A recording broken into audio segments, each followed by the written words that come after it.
नमस्कार angel, star seeds, light workers, सारे के सारे लोग जो असेंशन पे है। इस वीडियो में मैं बात करने वाली हूँ एक ऐसे सब्जेक्ट के बारे में जो आज मेरी फीड पे पॉप अप हुआ। लेकिन इस सब्जेक्ट के बारे में तो मैं काफ़ी टाइम से इन अ वे चर्चा करती ही रहती हूँ। वो है राम नाम का महामंत्र, बीज मंत्र। हाउएवर ये जो है टॉपिक, ये है राम नाम सत्य है के ऊपर।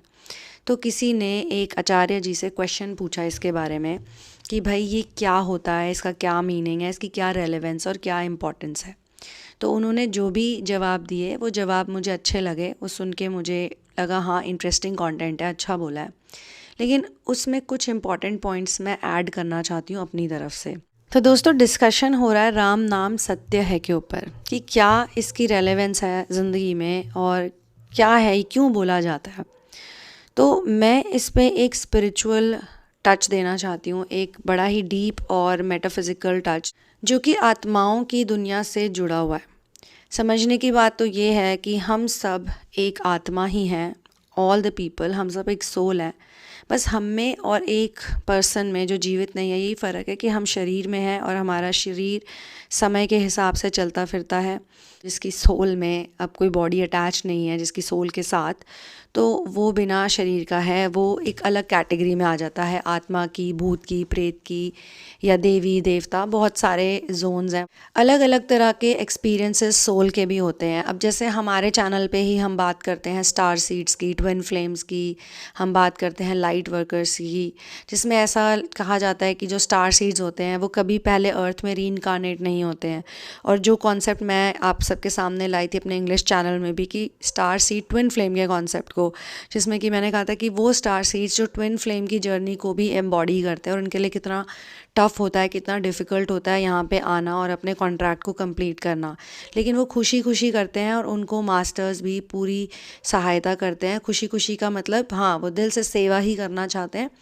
लेकिन उनके रास्ते में जब चैलेंजेस आते हैं तो उनको उनके मास्टर्स, उनके गुरु जो हैं, वो उनका साथ देते हैं और उनकी मदद करते हैं।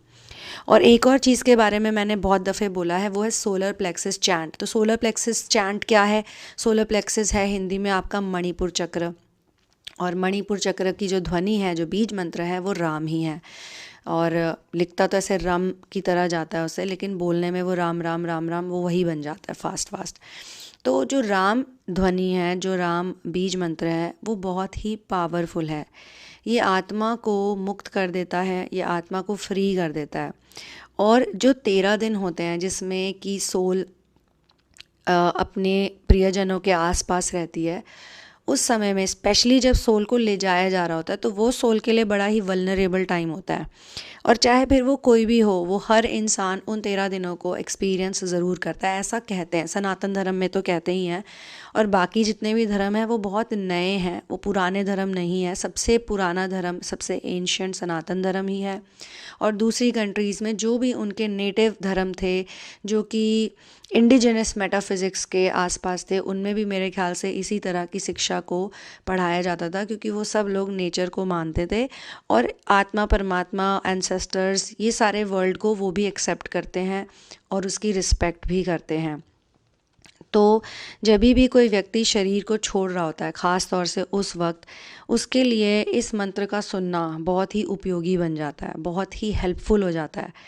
और सत्य तो सबसे बड़ा यही है कि जब एक सोल फॉर्म में हम होते हैं ना, तो हमें सब पता होता है। We are all knowing at that point in time. वो जो माया का एक पर्दा होता है मनुष्य के ऊपर, वो हट जाता है, कंप्लीटली हट जाता है।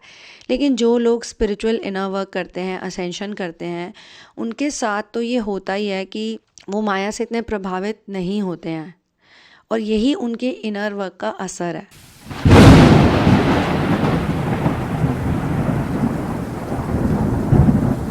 Dark night of the soul जब लोगों को होती है, एक्सपीरियंस होता है, तो उनको ऐसा ही लगता है कि उनकी जीते जी मृत्यु ही हो गई है। लेकिन डार्क नाइट सोल जब तक ख़त्म होने लगती है, वो चाहे सटल हो या डेंस हो, लंबी हो या छोटी हो, जब तक वो जाने लगती है, तो बहुत सारी रियलिटी से लोगों को अवगत करा देती है। स्पिरिचुअल असेंशन में जो भी होते हैं, जिस जिस की कुंडलिनी जागृत होती है, वो इस चीज़ को एक्सपीरियंस कर सकते हैं। और ख़ास तौर से शुरुआत के समय में, जब वो इनिशियल स्टेजेस में होते हैं, यानी कि टेम्पररी अवेकनिंग, टेस्टिंग, क्राइसिस और फिर सरेंडर तक, उससे पहले रनर चेज़र डायनामिक, तो वो dark night of the soul को कई बार बहुत मुश्किल से भी हैंडल करते हैं, पर कर लेते हैं, घूम फिर के हो ही जाती है वो चीज़। लेकिन उससे उनको ये समझ में आता है कि जीने की कला तो हम सबको आनी चाहिए, परंतु मरने की कला भी हम सबको जीते जी ही सीख लेनी चाहिए, क्योंकि मरने के बाद हम कहाँ जाएं, कैसे जाएं, किस लोक में जाएं, वो सब हमारे कर्मों पे तो निर्धारित होता ही है, परंतु अंत समय में हमारी क्या स्टेट होती है उस पर बहुत ज़्यादा डिपेंड करता है। और मैंने अपनी जर्नी में भी ये फ़ील किया है, और जो भी मैं अपनी थेरेपीज़ में भी लोगों को सिखाती हूँ, चक्र अलाइनमेंट ख़ास तौर से, तो मैं लोगों को हमेशा बोलती हूँ कि जितना ज़्यादा आप सोलर प्लेक्सस पे काम करेंगे उतना ही आपको फ़ायदा होगा, आप इतना आगे निकल जाओगे ना इस जर्नी में।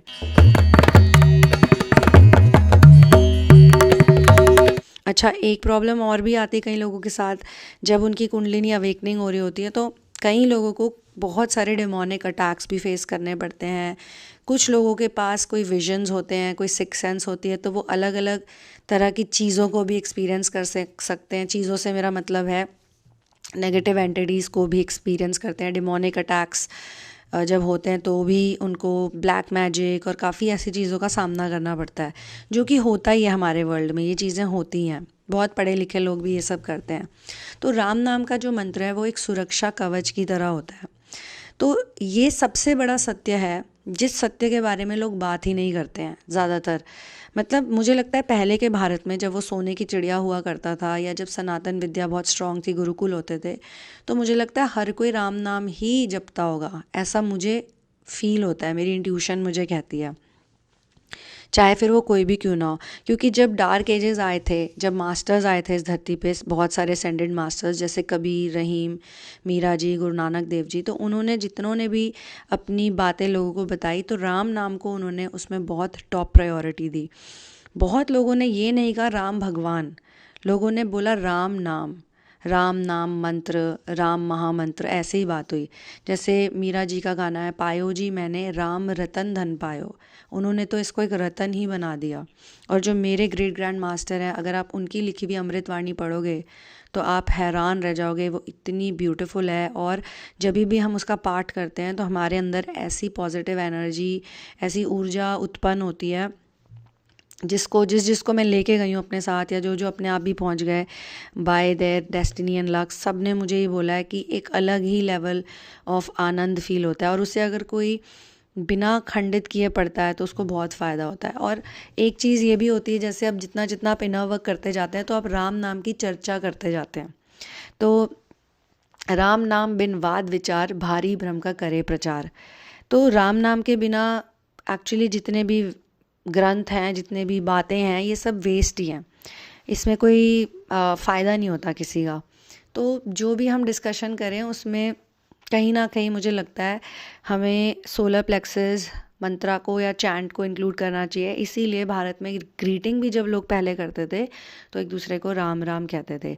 अच्छा, अभी तो आजकल बिकॉज ऑफ राम मंदिर उद्घाटन और जो भी पिछले कुछ सालों से हमारे देश में चल रहा है, तो लोग अब जय श्री राम बोलने लग गए, राम राम बोलने लग गए, थोड़े सीरियस हो गए इस चीज़ को लेके। कुछ लोग अभी भी इसको एकदम रिलीजियस वे में लेते हैं और कुछ लोग इसको स्पिरिचुअल ले रहे हैं, क्योंकि रिलीजन वर्ड तो बनाया ही गया था अंग्रेज़ों द्वारा, ये हिंदी से कहीं कनेक्टेड ही नहीं है। क्योंकि रिलीजन का मतलब है धर्म, जो कि वैसा धर्म है डिवाइड करने वाला, परंतु सनातन धर्म का मतलब होता है आपका कर्तव्य, आपकी ड्यूटी, आपका लाइफस्टाइल, ये होता है धर्म, ना कि कोई ऐसा धर्म जो लोगों का बंटवारा करे। अच्छा, पहले तो इतने सारे धर्म ही नहीं थे ना, तो धर्म का मतलब ही यही था कि हाँ, ये हमारी लाइफस्टाइल है। अच्छा, बहुत सी ऐसी बातें हैं जिनका आपको पता भी चलता जाएगा जैसे जैसे आप सोलर प्लेक्सस चैंट करेंगे। जितना स्ट्रॉन्ग आपका मणिपुर चक्रा होगा, बहुत सारे सत्य भी आपको पता चलते जाएंगे और बहुत सारी वाइसेस आपके अंदर से निकल जाएगी। ये राम नाम मंत्र में बहुत बड़ा जादू है। बीजाक्षर पद पक्ष प्रकाशे, राम नाम जप दोष विनाशे, कुंडलिनी बोधे सुषमना खोले, राम मंत्र अमृत रस घोले। बहुत ही खूबसूरत व्याख्या दी गई है यहाँ पे इंग्लिश में और हिंदी में भी, जिसको मैं रीड करना चाहूँगी बिकॉज़ ये इतना अच्छा है कि ये रीड ही होना चाहिए। मूल मंत्र भीतर स्थित कमल चक्रों को क्रमश खिला देता है। राम राम का जाप दोषों दुर्गुणों को विनष्ट कर देता है, कुंडलिनी शक्ति को उद्बोधित और जागृत करता है तथा सुषुम्ना नाड़ी को खोल देता है। राम मंत्र अमृत रूपी रस भीतर घोल देता है, अमृत रस भर देता है। कुंडलिनी सर्पाकार सुषुप्त शक्ति जो सबसे नीचे स्थित मूलाधार चक्र में निवास करती है, सुषुम्ना कमल नाल में ईदा और पिंगला के बीच मध्य नाड़ी में होती है। इसी के बीच जागृत कुंडलिनी ऊपर के चक्रों की ओर गमन करती है और ये सब पॉसिबल होता है राम नाम के चैंट से। राम नाम awakens the metaphysical energy centers located within us, smothers, curbs lowly vices, awakens Kundalini, spiritual energy, and accelerates the flow of energy in Sushumna Nadi. Ram Naam fills our inner being with celestial bliss and pure joy. और जब राम नाम का असर हम पे होने लगता है ना, तो मैंने भी खुद नोटिस किया है कि आपके अंदर कितनी भी बैड हैबिट्स होती हैं वो धीरे धीरे धीरे धीरे करते करते जितना जितना जाप करते जाओगे, कोशिश करो अगर अखंड जाप होए तो वो अपने आप ही हट जाती हैं। मेरे तो मास्टर्स ने कभी बोला ही नहीं कि ये मत करो, वो मत करो, ऐसे मत करो, वैसे मत करो। बस इतना बोला कि शरणागति करो, सरेंडर करो और नाम जपो, जितना जप सकते हो। ये भी नहीं बोला कि इतना ही करो, वैसे ही करो। बस ये बताया कि अगर आपने कोई संकल्प नहीं रखा तो 10,000 बार मिनिमम, और अगर संकल्प रखा है तो 20,000 टाइम्स। और ये सारी नॉलेज भी वो धीरे धीरे आप तक पहुंचाते ही जाते हैं। तो राम नाम का जो मूल अक्षर है उसको महाशक्ति का स्रोत कहा जाता है, खान कहा जाता है, खजाना कहा जाता है। और राम नाम का जो जाप है उससे शुभ संतोष होता है, संतोष देकर जो इंसान को धन्य कर देता है। राम राम श्री राम राम मंत्र तंत्र बीज परात पर यंत्र। तो ये जो शक्ति का स्रोत है ये एक्टिवेट हो जाता है जब आप इसको सच्चे मन से, सरेंडर भावना से, गुरु कृपा से, जब आपके गुरु आपको नाम देते हैं तो उनकी कृपा से आप इसको मंत्र को जपना शुरू करते हो तो ये सिद्ध होने लग जाता है। ये आपके अंदर ग्रैटिट्यूड की भावना को बढ़ाता है। ऑब्वियसली ग्रैटिट्यूड बढ़ता है तो जो हमारा फोकस जो हमेशा नेगेटिविटी पे आमतौर पे लोगों का रहता है वो नेगेटिविटी से हट के पॉजिटिविटी पे आ जाता है। और ये जो है तंत्रिक विद्या का भी मूल है तथा सर्वोत्कृष्ट रक्षा कवच है। इससे बढ़ के कोई तंत्र यंत्र नहीं है, इससे बढ़ के कोई मंत्र नहीं है, ये उच्चतर यंत्र भी है, ये सब कुछ है। मतलब आप जो सोच सकें, जहाँ भी आपको दिक्कत आ रही है, क्योंकि ऑब्वियसली मैंने तो ये देखा ही है आजकल की दुनिया में पढ़े लिखे एजुकेटेड लोग भी जादू टोने में जाते हैं, तो उससे हमें सुरक्षा कैसे मिलेगी, सुरक्षा कवच कैसे मिलेगा। तो हनुमान चालीसा भी आप कर सकते हैं, लेकिन आप देखिए हनुमान जी भी किसकी सेवा करते हैं, श्री राम नाम की और श्री राम जी की, और राम नाम वो भी जपते हैं। शिव जी को देख लो, वो भी राम राम जपते हैं, उन्हीं के वर्ड्स थे, राम राम रमते रमे रमे मनोरमे सहस्त्र नाम ततुल्यम श्री राम नाम वर्णने। जो राम दरबार से प्राप्त नहीं हो सका वो कहीं से भी नहीं मिल सकता। ये भी एक पॉइंट है कि अगर आप राम दरबार में जाते हैं, राम नाम जपते हैं और आपको वो चीज़ नहीं हासिल हो रही है तो फिर वो आप कहीं भी चले जाओ, कुछ भी कर लो, आपको नहीं मिल सकता। तो मेरा तो ये मानना है कि जो भी ये शब्द हैं, राम नाम सत्य हैं। एक बात उन्होंने अच्छी की थी उस वीडियो में कि ये तो आप वैसे भी बोल सकते हो, राम नाम सत्य है, क्योंकि राम नाम ही सत्य है एक्चुअली। इसको मरते वक्त क्यों बोलते हैं सिर्फ, ये तो खैर मुझे लगता है एक रिचुअल बन गया है। और रिचुअल बहुत अच्छा है क्योंकि देखा जाए तो 13 दिन तक वो जो सोल वहाँ पे आसपास भटक रही है, और फर्स्ट डे जो होता है उसमें ही सबसे ज़्यादा बोला जाता है जब बॉडी को ले जाया जा रहा होता है। तो उस टाइम पे आत्मा वहीं पे ही होती है, लोगों के साथ ही होती है, वो भी उस जर्नी का हिस्सा होती है।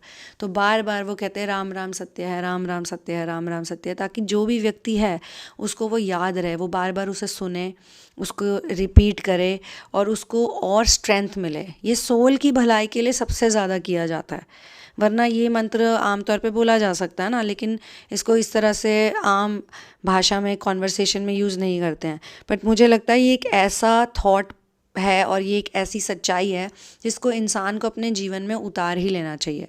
तो अब जितने दिन सोल वहाँ पे रहती है उसके लिए मंत्र होते हैं, पूजा होती है, हवन होते हैं, सारी अच्छी अच्छी चीज़ें होती हैं, और ये सब भी सनातन में ही होता है। क्योंकि सनातन में जितनी भी ये विधियाँ बनाई गई हैं, जो स्पेशल जो इम्पॉर्टेंट विधियाँ हैं जो अब सालों साल से चलती आ रही हैं, इसके पीछे का रीज़न यही होता है। अच्छा, मैंने भी जितना भी स्पिरिचुअल इनर वर्क किया है, तो उसमें मैंने ये चीज़ देखी कि जब भी मेरे आसपास मेरी जान पहचान के कोई भी जो पास ओवर हुए हैं, तो वो 13 दिन तक तो आसपास रहते हैं और मैंने उनकी काफ़ी प्रेजेंस को फ़ील किया है। उन्होंने मेरे से कम्युनिकेट भी किया है, कॉन्वर्सेट भी किया है। तो मेरे साथ ये बहुत नॉर्मल है। मेरे खुद के मास्टर जब यहाँ से गए थे, तो वो उन 13 दिनों तक उन्होंने मेरे साथ काफ़ी कॉन्वर्सेशंस की थी। तो मुझे लगता है कि अगर आप नाम जपते हो, तो आपका जो अपने लोगों से कनेक्शन है, कम्युनिकेशन है, वो भी स्ट्रांग हो जाता है। हाँ, ये बात ज़रूर है कि जब मेरे पेट्स पास ओवर हुए थे, और रिसेंटली जब मेरा एक पेट, आप कह सकते हो, अब तो 2 साल होने को आए हैं, क्योंकि मैं अपने एनिमल कंपेनियंस को बहुत प्यार करती हूँ, बहुत ज़्यादा, और वो भी मुझे करते हैं। वो भी मेरे बिना रह नहीं सकते, मैं भी उनके बिना रह नहीं सकती। तो मैंने देखा है कि जब वो मेरा एक पेट गया था, तो मैं बहुत ज़्यादा टूट गई थी उस वक्त, बहुत ज़्यादा। ऑल्दो नॉर्मल ज़िंदगी में लग रहा था कि ये लड़की ठीक है, बाहर से तो कुछ पता नहीं चलता, और जब आपके ऊपर इतने सारे बच्चों की, इतने सारे वॉइसलेस बीइंग्स की रिस्पॉन्सिबिलिटी होती है, तो आप ज़्यादा देर तक डिप्रेस भी नहीं रह सकते, दुखी भी नहीं रह सकते। वो एक ऐसा लॉस होता है जिसको रिप्लेस नहीं किया जा सकता, क्योंकि जो ये वॉइसलेस बीइंग्स होते हैं, हमारे फरी फ्रेंड्स होते हैं, हमारे पास बहुत कम समय के लिए होते हैं। और ऐसे में कोई ऐसा बच्चा आ जाए आपके पास जिसको आपने रेस्क्यू भी किया हो, जो इंडिपेंडेंट भी हो, लेकिन वो रोज़ आपके पास आता, आप ही के साथ उठता हो, बैठता हो, सोता हो, खाता पीता हो, और एकदम से उसे कुछ बीमारी हो जाए, वो एकदम से सडनली चला जाए, suddenly out of the blue, तो उस चीज़ को एक्सेप्ट करना बड़ा मुश्किल होता है। तो जब ये मेरे साथ हुआ था, जबकि मैं सबको समझाती हूँ, लेकिन जब मेरे साथ ये प्रैक्टिकली हुआ था, तो मैं आपको बताती हूँ, उस वक्त भी मेरी सबसे ज़्यादा मदद मेरे मास्टर्स ने की। जबकि मैं कुछ पलों के लिए बहुत दुखी थी, तो मैं सबसे नाराज़ हो गई थी कुछ पलों के लिए, और मैं उस बच्चे को बहुत मिस करी थी। मुझे बस वो किसी भी हालत में अपने पास चाहिए था, और मैं बार बार अपनी आंखें बंद करती थी तो मेरे सामने ही ऑलमोस्ट आ जाता था। तो मैंने फिर उसके लिए प्रेयर किया और 108 बार हनुमान चालीसा करी फर्स्ट डे पे ही, बिकॉज़ मेरा जो मन था वो अलग ही जोन में चला गया था। उसको मुझे वापस ट्रैक पे लाना था, अपने इमोशंस को स्ट्रॉन्ग करना था। मेरी मॉम ने भी मेरा बहुत साथ निभाया उस वक्त, और मेरी मदर भी राम नाम बहुत जपती हैं, तो वो अच्छी बात है कि फ़ैमिली में कोई और भी ऐसा होना चाहिए। तो फिर हमने बहुत उसके लिए जाप किया, ध्यान किया, सब कुछ किया। तो उसके बाद धीरे धीरे with in a few days only एक रियलाइजेशन होने लग गई, और उसने जाने से पहले अपना इंतज़ाम पहले ही कर लिया था, ये मुझे रियलाइज़ हुआ। फिर मुझे कुछ मैसेजेस मिले, कुछ डाउनलोड्स मिले। तो मुझे ऐसा लगता है कि अगर आप इस मंत्र को जपते रहते हैं लगातार, तो ये आपका स्पिरिचुअल रेल्म से भी कनेक्शन बड़ा स्ट्रॉन्ग कर देता है, और वो आपसे आसानी से कम्युनिकेट कर पाते हैं, और आप भी उनसे कर पाते हैं बिना नेगेटिव एनर्जी के, बिना जजमेंट के। क्योंकि जब कुछ लोगों ने पाप किए होते हैं, कुछ लोगों ने कुछ गलत कर्म किए होते हैं, या उनको बहुत रिग्रेट होता है, या उनको बहुत फियर होता है, तो वो उन 13 दिनों में मेरे ख्याल से वो चाहते होंगे कि उनकी गलतियों को माफ़ी मिल जाए, उनकी गलतियों को फॉरगिवनेस मिले, या वो अच्छे धाम में पहुंच सकें। क्योंकि सारा जीवन अगर आदमी काम ही करता रहेगा, सारा जीवन अगर इंसान सिर्फ पैसे कमाता रहेगा, तो जब उसका अंत समय आएगा, तो पहली बात वो बहुत शॉक में रहेगा, क्योंकि उसकी ईगो बहुत स्ट्रांग हो गई है। दूसरी चीज़, उसको रिग्रेट होएगा, क्योंकि मैंने जैसा शुरू में ही बताया कि जैसे ही आत्मा जो है शरीर से निकलती है, उसको कंप्लीट टोटल रियलाइजेशन हो जाता है।